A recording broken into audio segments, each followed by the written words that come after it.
Hey guys, and welcome back to another YouTube video.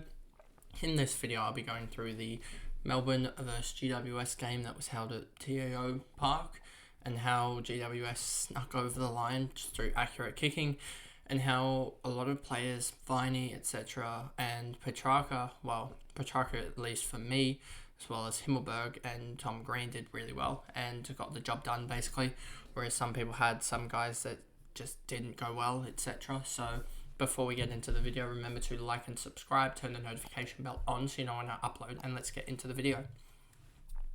So as you can see here, Viney was the absolute best player on the park. 148 from him, absolutely huge, and 29 was his worst quarter. So yeah, just absolutely huge, and ended up being the best player by 31 over Petrarca. Not much to talk about him, as I think he gets heavily impacted by the return of Oliver. But Petrarca here, 21 first, really did struggle a little bit to get going. Could have easily kicked a goal or two and had 31 in the first. He could have honestly had 137 if he kicked straight. He kicked 0 goals 4, and a 137 would have been absolutely huge and would have rose me up the ranks, probably another 100, 200 ranks overall, and got me close to the best round out there. But yeah, a 117 from him is really, really good, and just hoping he continues that if Oliver comes back next week. Lockie Hunter, 99, 37, 21, 24, 17. Had a really good start, but then fell away quite massively. Only recorded 99. Salem, 98. Is this something to look into? This is probably not at the moment, as I think he's just sort of leveled out.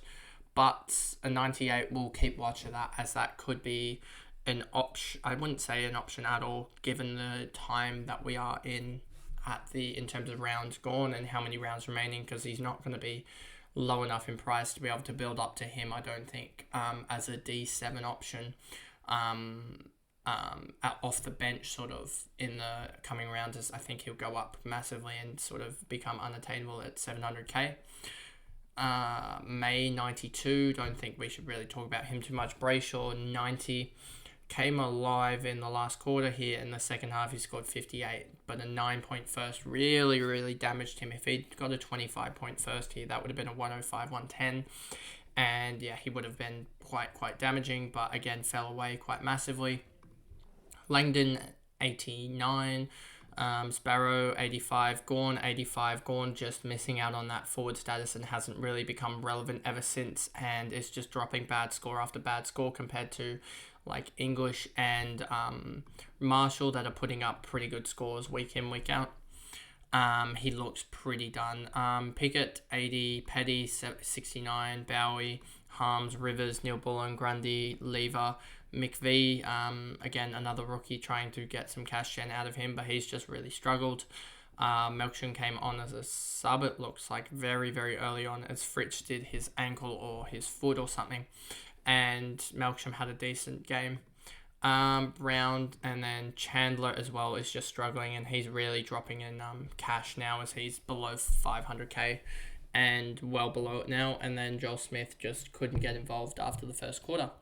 So now moving on to GWS, and Tom Green did really well. 40, 20, 24, 24. Yeah, got up to that 108, which was huge, and just did his job. Yes, he might drop in price a little bit, but he's still going to be a premium midfielder and doing his job as Cornelia and Kelly. Obviously, Cornelia is probably that forward that a lot of people will want to get in as that Cameron or Keys almost replacement.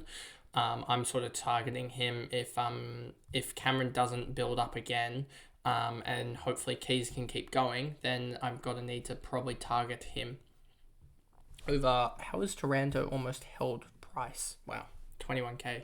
So is that Taranto is going to dip below 1 million, I think, now after that display. But yeah, I want to target Cornelia here, because I think that is almost the best, him or Butters, for that what will be F5 spot over Keys, I think. Keys is F6 at the moment for me, and probably will hold F6 for the rest of the year. I think that's the way I want to go. Then you got Kelly, obviously we talked about. Himmelberg got to a 94, so he gained massively. And if we look at AFL break evens here, We look at Himmelberg. I believe he's 42. I believe he's 41 here at the moment. So I don't know if that's exactly 41 or not. But a 41 break even, with the way he's playing, he's going to massively go up. And he's already gone up 36k. I wouldn't be surprised if he goes up another 36k again. And he's got this run where he could easily do really well. So I think he could easily go up towards that 700k and clear that pretty easily. We're just waiting for that one game where he just takes a bucket load of marks and really does well. Whether that's against Hawthorn this week, we don't know. But it could easily be that that's the case. And we'll see if we'll see with who I want to bring in next week, because there could actually be a chance that I bring in Sicily off the back of Johnson and probably even Sheldrick at that point. I don't think it will be off the back of Windtaker, as I don't think that'll be enough, as I kind of do need a little bit more cash to get those two, or to get up to Sicily per se. Himmelberg, Haynes, Green, none of these guys. Obviously, we talked about Himmelberg. Himmelberg did fall away actually massively in the second half, 35 point second half, but I think it was still all right. I don't think he got the kickouts in the last quarter. I don't remember Melbourne kicking too many in the last. But he definitely didn't have many marks that he could take. I mean, he ended up with, I think, 5 marks or something, where he usually, as a backman, if we look at the stats here, usually ends up with 10 or so marks. So I don't think it's as, I think he certainly is definitely an option to bring in now, as I think they will play him down back. And I think, especially against the Hawks, I think he has a good chance of going absolutely huge. You've got here, Haynes did all right. Callahan, 82, came alive in the second half, but again, not really an option. Ash, not really an option. And I also do think that Himmelberg will help off of Lockie Whitfield coming back into the side, because I think it will help them just kick it around the back a little bit more.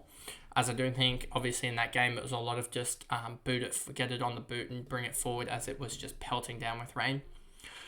And then you've got Cumming here, who didn't really do much. O'Halloran, Perryman, Briggs had a failure as a ruckman for once, even in the wet. So don't know how both ruckmen in the wet didn't do too well. I think it was probably just the marks, and he didn't get the tackles for some reason.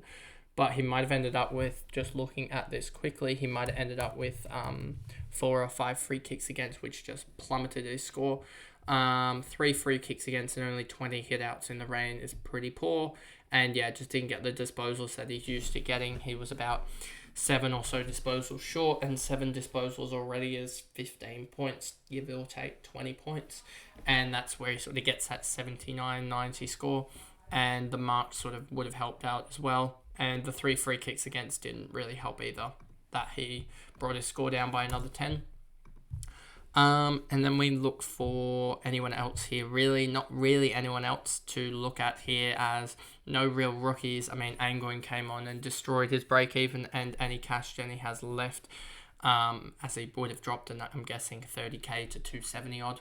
And yeah, that's really it for this game. So that's the video there of the Melbourne versus GWS game. Hopefully I can get it out by 4 p.m. today.